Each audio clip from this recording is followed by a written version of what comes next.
درس رو شروع میکنیم با بسم الله و الحمدلله و الصلاة و السلام علی رسول الله. اما پیش از آن که درس شروع نماییم برادران و خواهران گرامی، در بیان سوره فاتحه یک چند نقطه های هست. من از سوره فاتحه برای شما میخوام اینها رو بیان نمایم، بعد ان شاء الله که سوره فاتحه رو کامل میکنیم. اینه که وقفه ها، نقطه ها در بیان سوره فاتحه، یک چند نقطه های است در بیان سوره فاتحه، اینها رو وقفه ها میگویند، ذکر مینامیم، بعد سپس میگذاریم بر تفسیر سوره ها. بسم الله الرحمن الرحیم، به نام الله بخشنده و بی نهایت مهربان. الحمدلله و الصلاة و السلام علی رسول الله، اما بعد. السلام علیکم و رحمت الله و برکاته برادران و خواهران گرامی قدر. امیدوار هستم که همگی در صحت و سلامت و خوبی و نیکویی هستید. امروز با فضل و کرم الله سبحانه و تعالی، پیش از آن که شروع نماییم از تفسیر سوره اخلاص و فلق و ناس، از این سه سوره، پیش از این میخوام در مورد وقفه ها، یعنی که نقطه ها و ملاحظه ها در باره سوره فاتحه که نوشته شده است و جمع آوری کرده شده است و ترتیب گذاشته شده است و ترتیب گذارنده شده است، و از الله سبحانه و تعالی میخوایم که این نوشته رو بر قلب ما و شمایان جایگزین میگرداند و بر نویسنده این، بر خواننده این و بر انتقال دهنده اش و بر گوش کننده و شنونده و بر هر کسی که این در نشر این رساله نیکو سهم میگذارد نفع برساند. آمین. در اینجا یک چند فایده ها از سوره فاتحه که ما درس گذشته برای شما بیان کرده بودیم بیان میکنیم ان شاء الله. یک چند فایده های را. اولا سلف رحمت الله علیهم فرمودند که کتاب الله سبحانه و تعالی کتاب های نازل شده را در قرآن جمع کرده است. الله سبحانه و تعالی کتاب های نازل شده را در قرآن جمع کرده است و علم قرآن را در مفصل جمع کرده است. مفصل اینه که از سوره قاف تا سوره ناس را میگویند. و علم مفصل را در فاتحه الکتاب، علم این سوره های مفصل را در سوره فاتحه جمع آوری کرده است و در آن سیر قرآن است. در این سوره فاتحه سیر قرآن است و علم فاتحه الکتاب در سیرش در قول الله سبحانه و تعالی ایاک نعبد و ایاک نستعین است. تنها تو را عبادت میکنیم و تنها از تو کمک و یاری و مدد میطلبیم. ابن عثیمین رحمت الله علیه فرمودند که به طالب علمان لازم است، بر طالب علمان لازم و ضرور است که در هر مناسبت وقت با عامه مردم جمع آیند یک آیت از کتاب الله را آورده تفسیر کنند، به خصوص آیه‌هایی که به مثل سوره فاتحه که با زبان مردم بسیار این سوره فاتحه تلاوت می‌گردد. می‌فرماید ابن عثیمین رحمت الله علیه که اگر یک عامی، یک انسان عادی، بلکه از بسیاری از مردم معنی سوره فاتحه رو اگر بپرسی از آنها نمیدونن، معنی آن را نمیفهمند، درک نمینامند. برای همین لازم است که این سوره فاتحه همیشه در ذهن‌های ما قرار بگیرد و برای همین است که امروز من خواستم یک نقطه های رو از این سوره فاتحه به سمع شمایان برادران و خواهران گرامی برسانم. سوره فاتحه بزرگترین سوره است در کتاب الله سبحانه و تعالی، بزرگترین سوره است. پس برای هر یک شخص مسلمان سزاوار است که آن را با تدبر، با فهمش بیشتر بخواند. و در صحیح بخاری آمده است که این سوره از بزرگترین سوره های قرآن، سبع المثانی است. ابن قیم رحمت الله علیه می‌فرماید که سودمندترین دعا و نیکوترین دعا این طلب یاری برای رضای اطاعت او سبحانه و تعالی است. طلب دعا، طلب یاری برای رضای او سبحانه و تعالی و اطاعت فرمانبرداری او. و بهترین بخشش آن است که الله سبحانه و تعالی بنده اش را با این مطلبش برساند، بنده اش را با مطلبش موفق بگرداند. و می‌فرماید که همه دعاهای معثور دعاهای وارد شده در گرد آن همین سوره فاتحه دور میزند. دور کردن چیزی که بر ضد آن است و به کمال رسانیدن، آسان کردن سبب‌های آن میباشد. شیخ الاسلام رحمت الله علیه میگوید که من سودمندترین دعا را بررسی کردم، در سودمندترین دعاها تأمل و اندیشیدم و دیدم که آن خاصترین یاری برای الله سبحانه و تعالی است، برای رضای او سبحانه و تعالی است. سپس آن را در سوره فاتحه یافتم، در قول الله سبحانه و تعالی ایاک نعبد و ایاک نستعین. از سودمندترین دعاها ایاک نعبد و ایاک نستعین. و سپس بعد این دیگر آیات ها میآید. ابن قیم رحمت الله علیه میفرماید که بهترین دعا به طور مطلق و سودمندترینش هدایت به راه راست است. واقعا سخنش درست است. یکی از بهترین دعاها، زیباترین و نیکوترین دعاها طلب هدایت نمودن در راه رضای او سبحانه و تعالی که این در برگیرنده کمال معرفت و توحید و عبادت است، با اجرای امر الله سبحانه و تعالی، با ترک نهی های او سبحانه و تعالی و استفاده بردن این دعا تا دم مرگ انسان، چون این دعا همچون تزکیه نفس بنده می شود و اصلاح دلها هم قرار می گیرد. و در حدیث آمده است که یهودیان مغضوب علیهم مورد غضب الله سبحانه و تعالی قرار گرفتند، چون یک در آخر سوره فاتحه است. و نصرانیان گمراه شدگان هستند در روایت ترمذی در صحیح الجامع. و اهل تفسیر بر این اتفاق دارند غیر المغضوب علیهم نرای آنها که بر آنها تو غضب کردی اینا یهود هستند ولا الضالین نصارا. و ابن کثیر رحمت الله علیه میفرماید که هر دو گروه یعنی یهود و نصارا هم گمراه شدند هم در غضب الله سبحانه و تعالی گرفتار شدند. صفات یهود خاص صفات یهود که بر آنها غضب است و خاص صفات نصارا که آنها در راه گمراهی و ضرورت هستند. ابن عباس رحمت الله علیه فرمودند که الحمدلله، این کلمه الحمدلله کلمه هر بنده شکرگزار است. و آدم علیه السلام هنگام عطسه زدن گفت الحمدلله.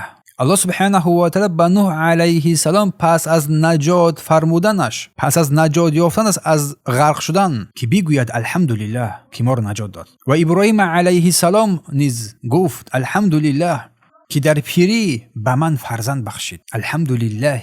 پس لفظ جلاله الله، این لفظ جلاله الله بر کسی دیگر گفته نمی شود. این اسم است که خاصی الله سبحانه و تعالی است و این اسم یکی از بزرگترین نام‌های پروردگار است. از این راست که تمام نام‌های دیگر الله سبحانه و تعالی تابع این نام هستند که معنای الله معبود است، یعنی کسی که تنها او سزاوار عبادت است، که صفات‌های الوهیت در او است. و مفسران گفتند که این اسم الله یکی از نام‌های عظیم است، بزرگترین نام‌های پروردگار است که هنگام دعا شود دعا اجابت می‌شود، هنگام دعا کرده شود دعا اجابت می‌شود. الحمدلله رب العالمین. و قول رب العالمین پروردگار عالمیان.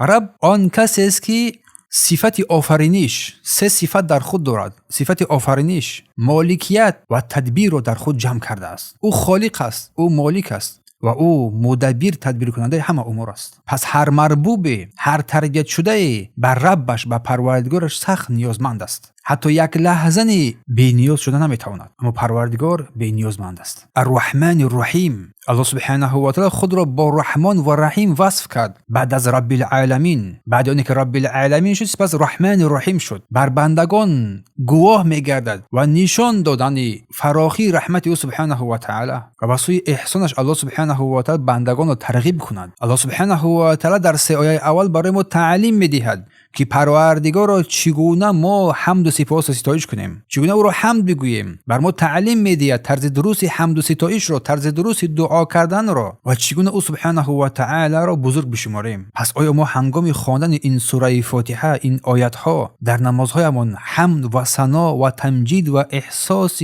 بزرگی او سبحانه و تعالی را میکنیم یا نه؟ بیاندیشیم. سپس قول ایاک نعبد، این ثنا ایاک نعبد، تنها تو را عبادت میکنیم بیزاری از شرک. ایاک نعبد، بیزاری از شرک، تنها تو را عبادت میکنیم. و از ریاکاری هم دور بودن، دفع نمودن ریاکاری. و ایاک نستعین، دعا و بیزاری از تکیه به غیر الله، تنها تکیه به او سبحانه و تعالی، اعتماد بر او، دعا و کمک یاری مدد را از او و سپردن کارها به دست او سبحانه و تعالی. ایاک با اسلوب خطاب است، ایاک نعبد. گویا اینکه بنده هنگامی که حمد و ثنا گفت با پروردگارش نزدیک می شود، حضور پروردگارش. پس خواننده هنگامی سوره فاتحه را می خواند در اینجا دو نوعی از هدایت را در خود کسب می کند، در خود می خواهد. هدایت دلالت و ارشاد و بیان، علم درست و صحیح، راه رویش نیکو، راه پیامبران و صدیقان و شهیدان و صالحان، چی بسا نیکوترین رفیقانی هستند. و دوم هدایت توفیق و الهام. هدایت توفیق الله سبحانه و تعالی است که بر بنده توفیق میدهد، قبول دل، توفیق بر قبول حق و توان بر عمل کردن با آن حق. چون گاهی می شود که برای انسان حق بیان می شود، نه که توفیقی بر آن قبول کردن آن را ندارد، آن را نمیپذیرد بلکه رد میکند. گاهی میشه که حق برای انسان میرسد، آن را قبول میکنه که توفیق عمل کردن رو ندارد، عمل نمیکند. پس از نقطه های این مهمترین نقطه های این طلب هدایت در مسئله های اختلافی، دلیل بر جمع بودن معنای هدایت در این آیه کریمه، اهدنا الصراط المستقیم، نه اینکه بسوی راه را ما را راه راست را برای ما نشان ده، بلکه برای راست ما را هدایت کن. نه تنها نشان دادن بلکه هدایت. پروردگار راه را برای ما نشان داد، سپس ما را هدایت کن در این راه. چون راه را انسان گاهی می‌بیند ولی که توفیق هدایت را پیدا نمی‌کند، نمی‌تواند در این راه قدم بزند. و هم در این راه وقتی توفیق هدایت را دادی، راه را نشان دادی، توفیق هدایت دادی، پس این راه را برای ما پروردگار را در این راه ما را استوار بگردان تا که لغزش نخوریم با یکی گمراه بگردیم. اهدینا الصراط المستقیم. صراط مستقیم در دنیا با ایمان، با عمل صالح، اهل توحید و اهل سنت بودن، پایبند کتاب الله و سنت پیامبر صلی الله بودن. پس ما از پروردگار هدایت به آن میخواهیم که در این دنیا ما را در ظاهر باطنمان در این راه اهدینا الصراط المستقیم هدایت کند و توفیق بدهد و در این راه استوار بگرداند. اهدینا الصراط المستقیم، صراط، پل صراط که در بالای جهنم نیز راست خواهد گذاشته می شود. و هر کی در این دنیا کج رفت یا در فتنه شبهه ها گرفتار شد یا در فتنه شهوات گرفتار شد، در آنجا راست نمی رود. در پل جهنم، پل صراط، به اندازه انا همون شبهه ها، با اندازه انا همون حرکاتی در این دنیا تو نسبت دین کردی، انا همون مقدار تو حرکت میکنی، یا میافتی یا اینکه بازاری کشولا کرده خود رو میکشونی میبری. که رسول الله در حدیث گفتن که در آنجا در تکی پل صراط کلالیب هستند، چنگ زننده ها هستند، مردم رو موافق عملهایشون چنگ میزنن، میکشن. پس از اینجا درک میکنیم برادران و خواهران گرامی و میفهمیم که اهدینا، ما را هدایت کن. از هر ضرورت مادی دیده ما بر این نیازمندتر هستیم. اهدینا، هدایت کن ما را پروردگارا، ما را هدایت کن. پس طلب هدایت راه راست. تمام جزئیات دینی و دنیوی، هم علمی هم عملی، همه اینو در بر میگیرد. در هر عبادت وظیفه دار هستیم که از الله هدایت بخواهیم، استواری بخواهیم، چون ما همیشه بر هدایت محتاج هستیم. شاید سوال شود که پس ما راه هدایت رو یافتیم، پس چرا باز دعا نماییم؟ البته که راه هدایت رو اگر یافته باشی، پس استواری در این راه و در این راه تا آخر قدم زدن، ثابت قدمی و دوامیت در این راه. هدایت رو همه مسلمان میخواهد، تمام مسلمان هدایت رو میخواهند، ولی که جوانان بر این بیشتر نیاز دارند. زیرا برای ما جوانان کارهای نو در امور دین و دنیا زیاد است و وسوسه ها بیشتر از پیران سالان دیده ما وسوسه میشویم، ما را احاطه کرده است و جاذبه ها ما را به سوی خود میکشد، چون تجربه هم کم است. برای همین همیشه این دعا را میخوانی. وقتی که جوان هدایت میخواهد، در حقیقت هدایت در تمام امور دین دنیا است. استوداگری در دین که در سپس در این جوان دو راه، دو وصف می آید. قدوه، نمونه برای تو، انبیا، صالحان، شهیدان برای تو قدوه هستند و پرهیزگاری از راه یهود، نصارا و پیروان آنها از اهل بدعت. هر کسی که باشد، جهمی ها، ماتریدی ها، اشعری ها، معتزلی ها، خوارج ها، مرجئه ها، هر کسی که زیر این هست. و در صحیحین بخاری و مسلم از عباده بن الصامت رضی الله عنه آمده است که رسول صلی الله علیه و سلم فرمودند: لا صلاة لمن لم یقرأ بفاتحة الکتاب. نماز هیچ کسی درست نمیشود بدون سوره فاتحه، اگر سوره فاتحه تلاوت نشود. این حدیث دلالت بر آن که خواندن سوره فاتحه واجب است، لازمی است برای هر نماز. جمهور علما برای اتفاق دارند و این قول بسیاری از سلف است، مالکی ها، احمد، اسحاق و شافعی و غیر از علما بعدی سلف. و قرطبی مفسر گفتند که درست و قول شافعی و امام مالک و امام احمد این است که فاتحه در هر رکعت خوانده می شود، چی امام باشد چی مقتدی باشد. همچنین ابن عثیمین و ابن باز رحمت الله علیهم بر اینم فتوا تزوید کردند و گفتند که راجح ترین صحیح ترین قول این است که سوره فاتحه در هر رکعت چی امام باشد چی مقتدی باشد خوانده می شود. اما وقتی که امام غیر المغضوب علیهم ولا الضالین گفت، پس مقتدی سوره فاتحه را می خواند، برابر اون می خواند در سوره فاتحه.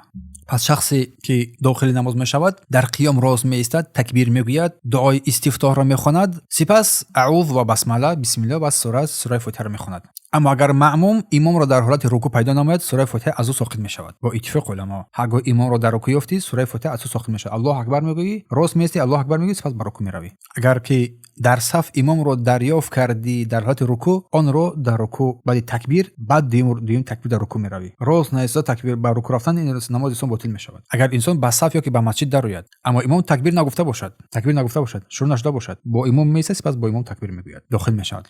اگر پیش از امام تکبیر گفت، نمازش باطل است، از سر تکبیر میگوید. بارک الله فیکم. این است در بیان وقفه ها، نقطه ها در بیان سوره فاتحه.